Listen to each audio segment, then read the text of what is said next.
Let's explore how to achieve the text behind the person effect in CapCut, a pretty cool and simple tutorial.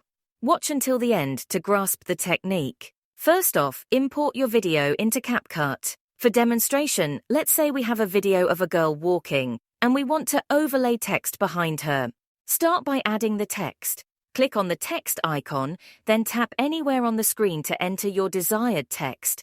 You can customize the style, font, color, etc. to your liking.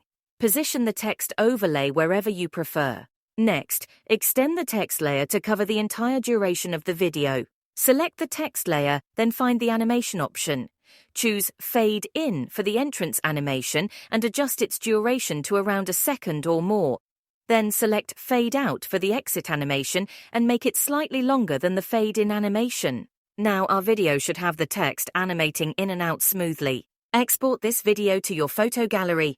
Create a new project and import the video with the exported text overlay. Tap on Overlay, then Add Overlay, and select the original video without the text overlay. Adjust the sizing to match the two videos. Select the second video layer and find the cutout option. Click on Remove Background and wait a few seconds for CapCut to remove the background. Once finished, position the second video over the first one, aligning it properly. And voila! You've achieved the text behind the person effect in CapCut. Export the video to your photo gallery and you're all set.